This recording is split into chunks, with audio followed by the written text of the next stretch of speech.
kamatayan ni Adan? Physical ba o spiritual?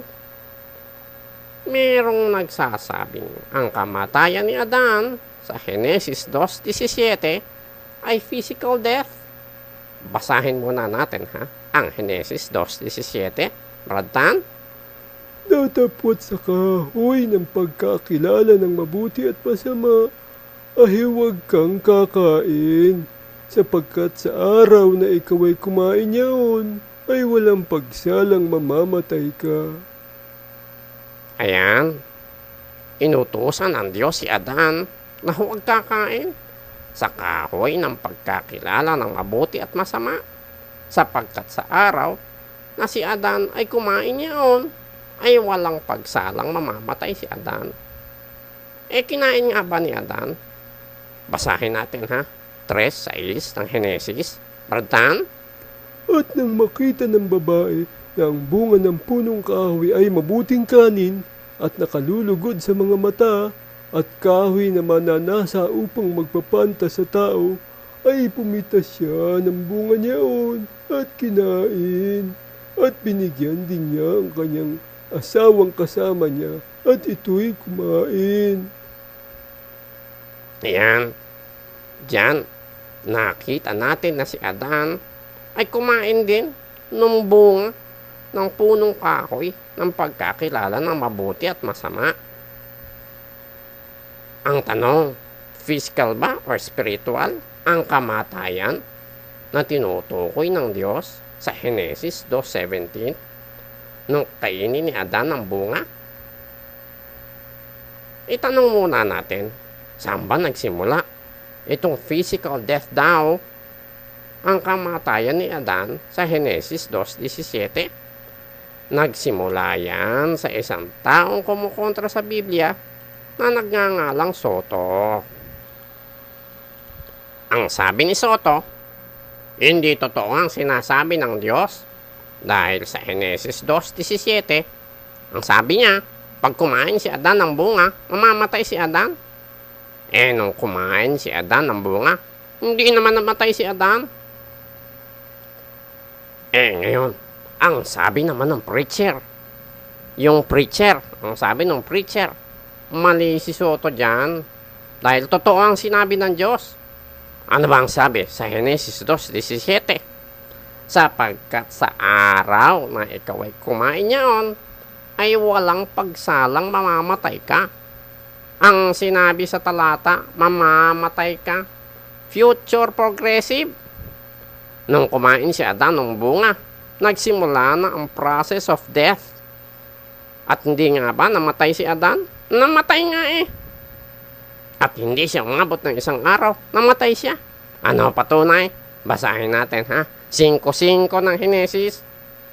At ang lahat na araw na ikinabuhay ni Adam ay 930 taon, at siya'y namatay. Paano hindi siya umabot ng isang araw? Inabot nga siya ng 930 years. Dahil lang isang araw sa Diyos ay katulad ng 1,000 taon. Basahin natin 2 Pedro 3:8. Batan. Dapat huwag niyong kalimutan, mga minamahal, ang isang bagay na ito, na ang isang araw sa Panginoon ay katulad ng 1,000 taon, at ang 1,000 taon ay katulad ng isang araw. O yan, hindi nga umabot si Adan ng isang araw, namatay siya. Yan ang sabi ng preacher. Nung preacher, So, dito, makikita natin na ang kamatayan nga ni Adan sa Genesis 2:17, nung kinain niya ang bunga ng pagkakilala ng mabuti at masama, ay physical death, according kay preacher. Ano nga ba ang uri ng kamatayan ni Adan sa Genesis 2:17 ayon sa Biblia? At talaga nga bang ginawa ng Diyos na physically immortal si Adan initially? Ngayon maglalatag muna tayo ng mga premise. Itong mga premise na ito ang gagawin nating benchmark para malaman nga natin kung anong uri ng kamatayan ni Adan, yung nasa Genesis 2:17. Ang katotohanan dito, alam nating nagkasala si Adan. Therefore, may kasalanan. Tanungin muna natin sa Biblia, ano bang isang kahulugan ng kasalanan? Basahin natin sa 3:4 ng unang Juan, Brad. Ang sinumang gumawa ng kasalanan ay sumasalangsang din naman sa kautusan, at ang kasalanan ay ang pagsalangsang sa kautusan. Ayan. So, dito mababasa natin na ang kasalanan ay ang pagsalangsang sa kautusan. At talaga nga namang sumalangsang si Adan sa kautusan dahil nakinig siya sa kanyang asawa at hindi sa Diyos. Basahin ulit natin 3:17 ng Henesis.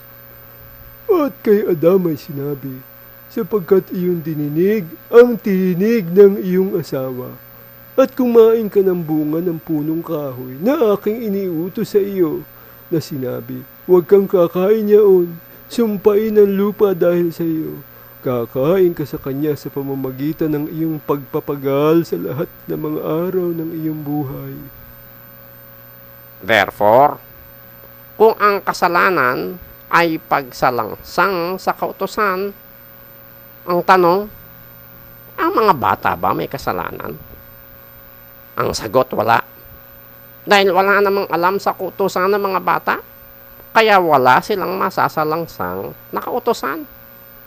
Basahin natin 5:13 ng Hebreo, Brad. Sapagkat bawat tumatanggap ng gatas ay walang karanasan sa salita ng katwiran, sapagkat siya'y isang sanggol. Ayan. Ang susunod na tanong, ang kasalanan ba na ipapasa o ang effects ng kasalanan? Basahin natin 18:20, Ezekiel, Brad. Ang kaluluwa na nagkakasala, mamamatay. Ang anak ay hindi magdadanas ng kasamaan ng ama, o magdadanas man ng ama ng kasamaan ng anak. Ang katwiran ng matuwid ay sasa kanya, at ang kasamaan ng masama ay sasa kanya. Ayan. Dito mababasa natin na ang katwiran ng matuwid sasa kanya, kasamaan ng masama sasa kanya. Therefore, mananagot ka sa sarili mong kasalanan at hindi mo maipapasa sa iba. Ito ngayong mga premise ni ito, ang gagamitin natin para malaman natin kung anong uri ang naging kamatayan ni Adan sa Henesis 2:17. Ulitin nga natin ang talata. Pero this time, magsasubstitute tayo for learning purposes, Unang assumption.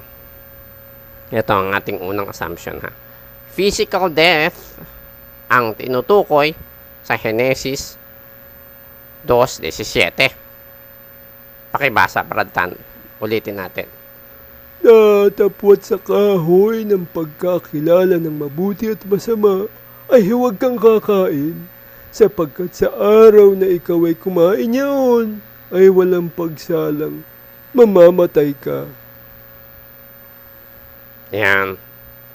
Kung kukunin natin itong first assumption, physical death ang tinutukoy ng Diyos sa Henesis 2:17, kailangan din nating tanggapin ang assumption na si Adan ay nilikha ng Diyos na physically immortal. Bakit? Dahil useless na mamamatay si Adan pag kumain siya ng pinagbabawal na bunga, kung pwede rin naman pala siyang mamatay physically. Hindi na sasabihin ng Diyos na mamamatay si Adan physically, kung pwede rin naman pala siyang mamatay physically in the first place. Nonsense yun. So sa pagtanggap natin ng first assumption, kasabay nun ang pagtanggap natin na created siya physically immortal. Under the first assumption, babasahin tayo 2:9 ng Henesis. Brad. At pinatubo ng Panginoon Diyos sa lupa ang lahat na punong kahoy na nakalulugod sa paningin at mabubuting kanin. Gayon din ang punong kahoy ng buhay sa gitna ng halamanan at ang punong kahoy ng pagkakilala ng mabuti at masama. Dito ha, sa talatang ito, may mababasa tayong dalawang distinct na punong kahoy. One, punong kahoy ng buhay. At two, punong kahoy ng pagkakilala ng mabuti at masama. Ano ba ang purpose ng punong kahoy ng buhay? Basahin natin. 3:22 ng Henesis.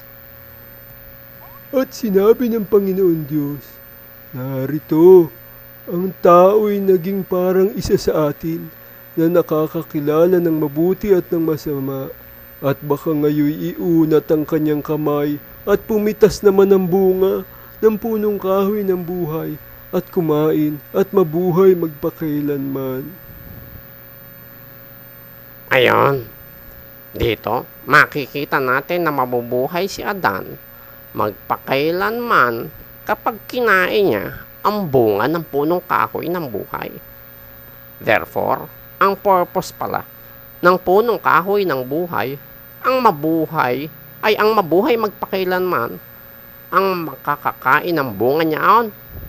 Ang tanong, kung yun pala ang purpose ng punong kahoy ng buhay, bakit yun nilagay ng Diyos sa halamanan ng Eden kung nilikha niya si Adan na physically immortal? Physically immortal na pala si Adan nung nilikha ng Diyos. Aanhin pa niya ang punong kahoy ng buhay. Ang logical explanation doon ay nilikha ng Diyos si Adan. Nang nilikha ng Diyos si Adan ay hindi siya physically immortal. Nung nilikha ng Diyos si Adan, may takda siyang kamatayan physically. Ngayon, maaari may magtanong, bakit ilagay ng Diyos ang punong kahoy ng pagkakilala ng mabuti at masama sa halamanan ng Eden kung hindi rin naman pala pwedeng kainin? Pero hindi yun ang point. The point is, ipinagbawal ng Diyos kina Adan ang pagkain sa bunga ng punong kahoy ng pagkakilala ng mabuti at masama, at pwede nilang kainin ng ibang bunga, katulad ng binasa natin sa 16-17 ng Henesis. Radan? At iniutos ng Panginoon Diyos sa lalaki na sinabi, sa lahat ng punong kahoy sa halamanan ay makakakain ka na may kalayaan. Datapwat sa kahoy ng pagkakilala ng mabuti at masama ay huwag kang kakain, sapagkat sa araw na ikaw ay kumain niyon, ay walang pagsalang mamamatay ka. Ayan. Hindi naman ibig sabihin na pinagbiwalan si Adan na kainin ng bunga ng punong kahoy ng pagkakilala ng mabuti at masama ay wala ng purpose ang punong kahoy na yon kina Adan. May purpose ang Diyos kung bakit nilagay niya ang punong kahoy ng pagkakilala ng mabuti at masama sa Eden. Hindi na lang nalaman nila Adan kung kailan dahil lumabag sila sa utos ng Diyos. At doon nga sa nabasa natin sa Henesis 3:22, nalaman natin na hindi nakakain sila Adan sa punong kahoy ng buhay. Balikan natin ang 3:22 ng Henesis. Ratam.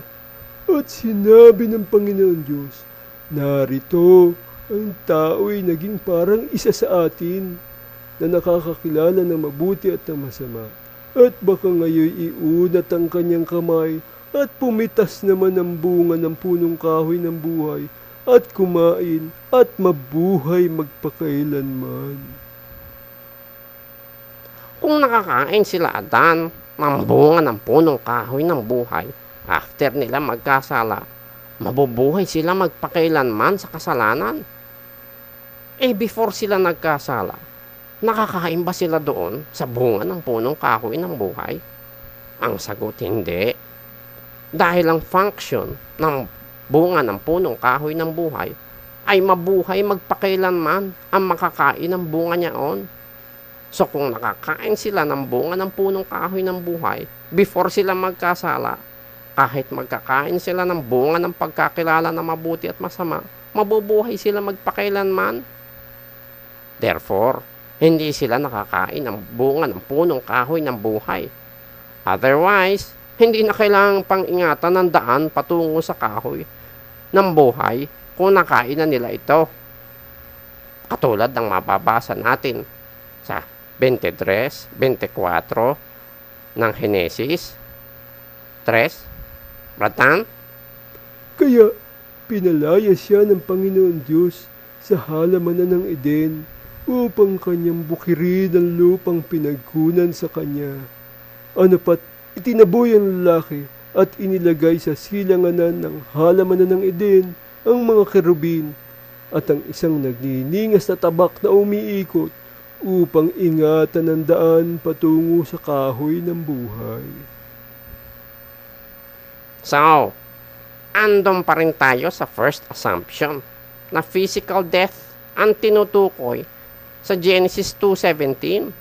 Sa New Testament, mayroon pang isang talata na tumutukoy sa kamatayan ni Adan. Basahin natin ha. Sa Roma 5:12. Bratan? Kaya kung paano na sa pamamagitan ng isang tao ay pumasok ang kasalanan sa sanglibutan at ang kamatayan ay sa pamamagitan ng kasalanan, at sa ganito'y ang kamatayan ay naranasan ng lahat ng mga tao sapagkat ang lahat ay nangagkasala.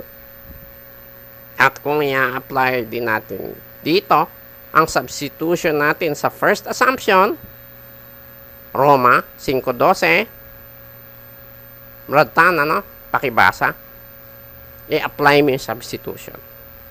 Kaya't kung paano sa pamamagitan ng isang tao ay pumasok ang kasalanan sa sanglibutan at ang pisikal kamatayan sa pamamagitan ng kasalanan, at sa ganito'y ang pisikal kamatayan ay naranasan ng lahat ng mga tao sapagkat ang lahat ay nangagkasala. Ayan. Kung babasahin natin sa talata, sa pamamagitan ng isang tao ay pumasok ang kasalanan sa sanglibutan. At si Adan yun. At tama naman. Dahil kay Adan, pumasok ang kasalanan sa sanglibutan. At kamatayan sa pamamagitan ng kasalanan. At kaya naranasan ng lahat ng mga tao ang kamatayan sapagkat ang lahat ay nangagkasala. Ngayon, kung i-apply natin ang physical death sa kamatayang ito, tingnan nga natin. Sa pamamagitan ni Adan, pumasok ang kasalanan sa sanglibutan. At ang physical na kamatayan sa pamamagitan ng kasalanan. At sa ganito'y, ang physical na kamatayan ay naranasan ng lahat ng mga tao sapagkat ang lahat ay nangagkasala. Yan, papasabay ito sa diwa ng Biblia. Magtatanong tayo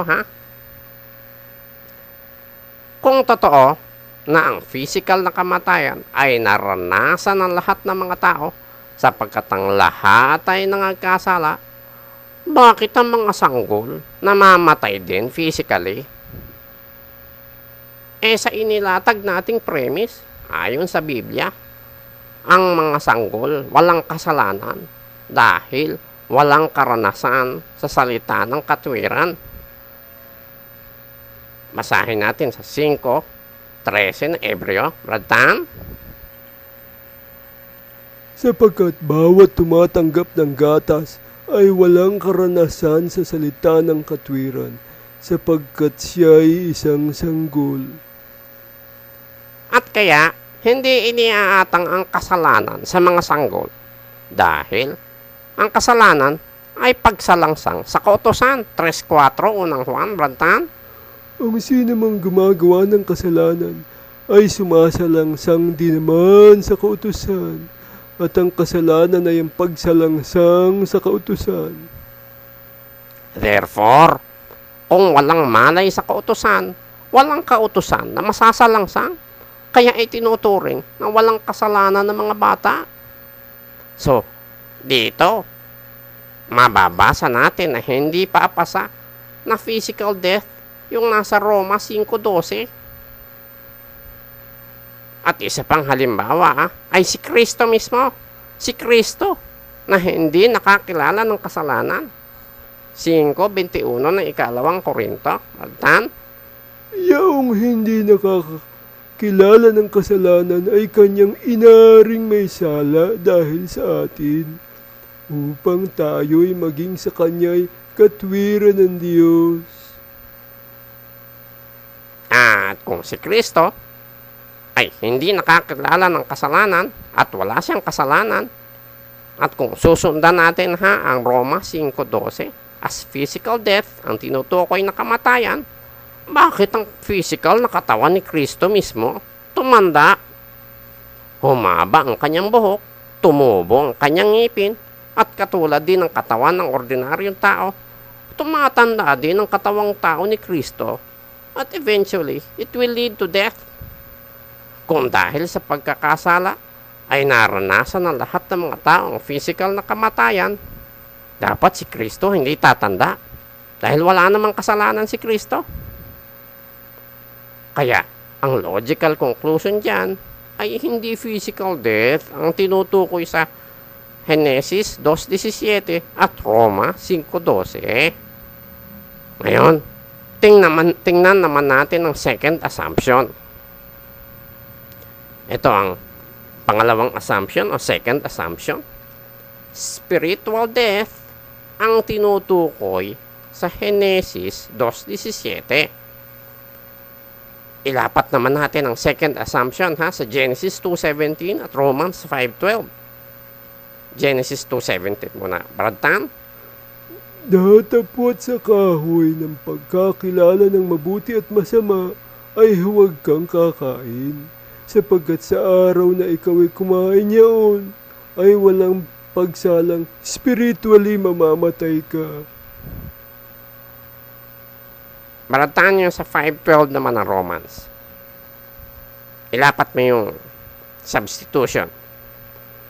Kaya kung paano sa pamamagitan ng isang tao ay pumasok ang kasalanan sa sanglibutan at ang spiritual na kamatay sa pamamagitan ng kasalanan, at sa ganito ang spiritual na kamatayan ay naranasan ng lahat ng mga tao sapagkat ang lahat ay nangagkasala. Kung kukunin naman natin ang second assumption na spiritual death ang nasa Genesis 2:17, papasabay ito sa diwa ng Biblia? Ang sagot, oo. Mamamatay spiritually dahil napapahiwalay tayo sa Diyos. Dahil ang kasamaan at kasalanan ang nagpapahiwalay sa atin sa Diyos.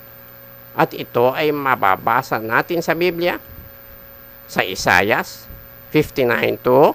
Brad Tam? Kundi pinapaghiwalay ng inyong mga kasamaan, kayo at ang inyong Diyos, at ang inyong mga kasalanan ay siyang nagpakubli ng kanyang mukha sa inyo upang siya'y huwag makinig.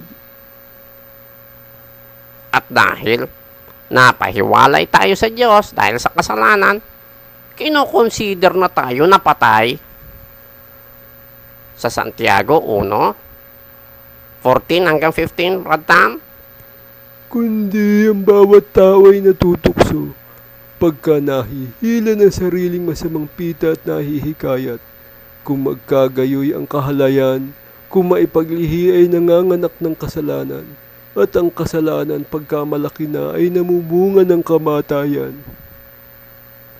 Sa 1 Timothy 5:6, Brad Tam? Datapwat ang nagpapakabuyo sa mga kalayawan, bagamat buhay ay patay. Kaya si Adan, nung panahon na nagkasala siya, bagamat buhay physically, ay kinoconsider na patay spiritually. Ngayon, kung titingnan naman natin yung sa Romans 5:12, doon sa banggit na ang spiritual na kamatayan ay naranasan ng lahat ng mga tao sapagkat ang lahat ay nangagkasala. Nalapat ba yan sa diwa ng Biblia? Magtatanong tayo ulit. ang sanggol dahil walang kasalanan, namamatay ba spiritually? Ang sagot, hindi. Dahil nga wala silang karanasan sa katwiran at hindi niaatang sa kanila ang kasalanan. At katunayan, kinonfirm yan ni Kristo sa 19:14 ng Matthew. Ratan? Tatapot sinabi ni Jesus, pabayaan ninyo ang maliliit na bata at huwag ninyong pagbawalan silang magsilapit sa akin, sapagkat sa mga ganito ang kaharian ng langit. Ayan, sa mga maliliit na bata ang kaharian ng langit.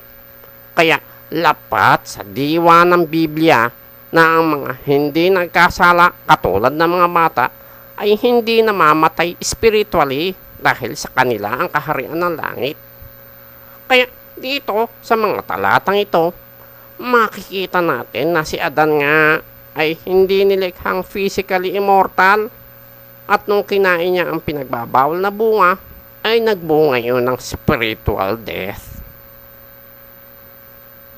At ang sabi ng iba, nagsimula lang daw ang physical death ni Adan nung nagkasala si Adan ay dahil sa Genesis 3:17-19. Ratan? At kay Adam ay sinabi, sapagkat iyong dininig ang tinig ng iyong asawa at kumain ka ng bunga ng punong kahoy na aking iniutos sa iyo na sinabi, huwag kang kakain niyaon. Sumpain ang lupa dahil sa iyo. Kakain ka sa kanya sa pamamagitan ng iyong pagpapagal sa lahat ng mga araw ng iyong buhay. Ang isisibol niyaon sa iyo ay mga tinik at mga dawag. At kakain ka ng pananim sa parang. Sa pawis ng iyong mukha ay kakain ka ng tinapay, hanggang sa ikaw ay mauwi sa lupa, sapagkat diyang ka kinuha, sapagkat ikaw ay alabok, at sa alabok ka uuwi. Ang sabi sa talata, sa pawis ng iyong mukha ay kakain ka ng tinapay, hanggang sa ikaw ay mauwi sa lupa, sapagkat diyang ka kinuha, sapagkat ikaw ay alabok, at sa alabok ka uuwi. Itong talatang ito pa nga nagpapatunay na si Adan ay created physically mortal. Dahil nagkasala man o hindi si Adan, it doesn't change the fact that si Adan ay kinuha sa alabok at si Adan ay alabok at sa alabok din uuwi. Meaning, mamamatay siya physically dahil siya ay galing sa alabok nung si Adan ay nilikha ng Diyos.